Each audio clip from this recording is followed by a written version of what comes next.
Hi everyone, my name is Suzanne and I'm a Chinese metaphysics master in Hong Kong. Today I am going to share with you the second chapter or the second strategy of Sun Tzu's Art of War. Sun Tzu being an ancient Chinese philosopher who drafted or wrote the treatise, The Art of War. And at the time it was used obviously for conventional warfare. But nowadays in modern society is very, very much used to fight your competition or go against economic trends that can endanger your business. And it's often taught in MBA courses as well nowadays. So all of those strategies that Sun Tzu came up with are very much applicable in an economic context as well. And they're altogether 36 strategies. The first one I shared last week, and today we are going to look at the second stratagem that Sun Tzu has written about in his treatise. Now, the first thing that I need you to actually do is to plot your Bazi chart, because depending on what you have in your Bazi chart, you may be able to make use of these stratagems better than others. So this is a very little known fact in Bazi astrology or in Chinese metaphysics in general, that based on what animal signs you have in your Bazi chart, some of the strategies that Sun Tzu talked about are more related to you, yeah, or are easier for you to implement than others. So therefore, the first thing we need to do is to actually plot our chart. You can do this here at the link on the slide. You can also copy it from the notes to this video. I put the URL in the notes as well, so you just enter your date and time of birth. Now, it would be great if you do have your time of birth as well, because it's quite important that we have the full picture of your Bazi chart. But if not, then so be it. Then we will just use the information that we do have. Once you have plotted your chart, what we want to pay attention to are the animal signs that you have in the chart.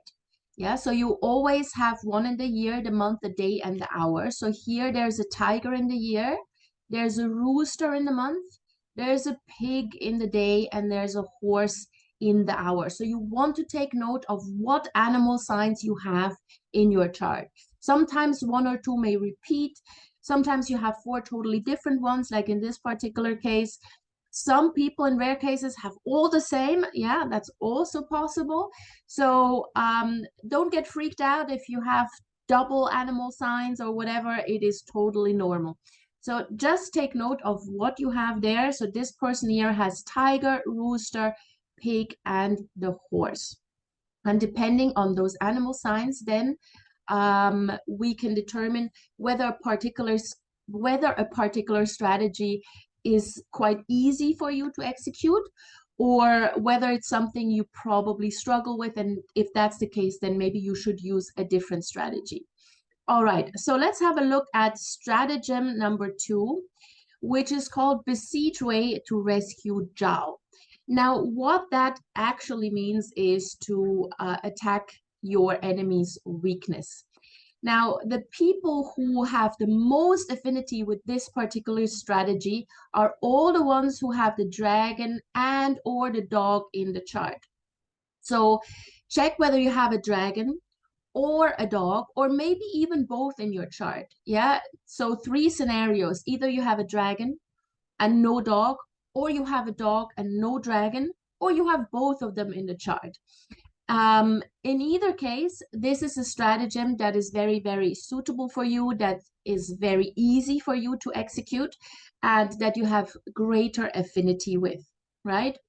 Now, this particular stratagem basically asks you to look at your competitor's weakness, yeah, and then attack that weakness rather than attacking the competitor or the enemy head on.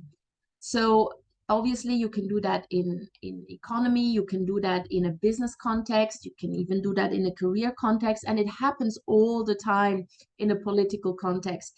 Yeah, if you remember 2019, I think it was, when we had a big protests in Hong Kong, essentially that kind of chaos was stirred up in order to attack China. But attacking China, whether directly or indirectly, is not that easy. So you just stir up chaos in Hong Kong, which is part of China. So there we go. So that is the kind of strategy that you need to deploy. Now, this is usually done when you are in a weaker position and when the enemy or the opponent has a massive advantage over you. So that means you don't have the resources, maybe you don't have the client pool, your product is not that great, then you can use this particular strategy. Now, you can also use this in a fairly nasty way, but it is used in business quite a bit. If you know that your business competition or your competitor has, I don't know, family issues, for example, and is distracted by that, that is then a weakness. And while this person is distracted by some sort of family or personal issues, you can attack them, right? So think Elon Musk, yeah. So he doesn't really have that many attachments, and most really, really successful and wealthy business people are the ones that have no attachments or very few attachments, because the moment you have attachments, the moment you have family that you really, really care about, you always put family first. And the most successful and ruthless business people always put business first. Now, I'm not saying that this is what you have to do. There are other ways, but this is just an example. Now, how you can do this is basically very simple.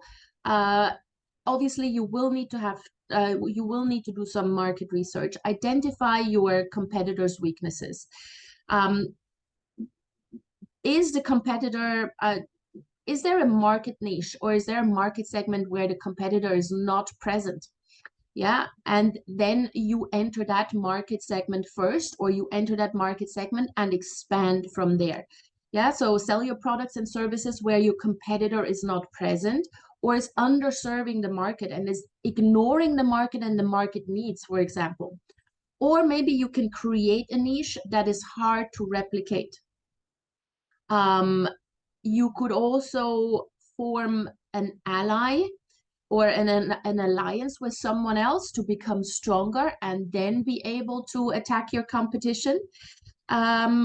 Or you just attack the competitor on multiple fronts. Yeah, so you create, for example, different niche markets that you suddenly serve, and the competitor will not be able to fight on multiple fronts, so to speak.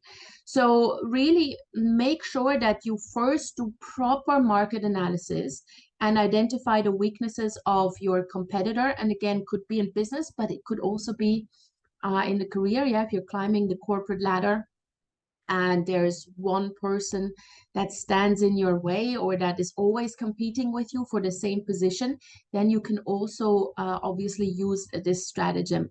Now, try to remain ethical, of course. We're not advocating for anybody to just become completely unethical or do illegal things, but all of these strategies are strategies that are being used nowadays in business. Yeah, so you need to just kind of get with the program and have a look at where you stand in the market and what you can do. So if you have the dragon and the dog in the chart, either or, check who is your biggest competitor, what are this person's or this business's weaknesses, how you can take advantage of that.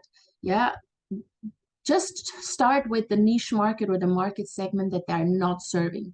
This is a fantastic entry point for you, because that underserved market, they will remain loyal to you all the time, because they know they've seen that they've been ignored by the big shot, and so they will remain loyal to you, and they will then cross over into all other market segments with you as well.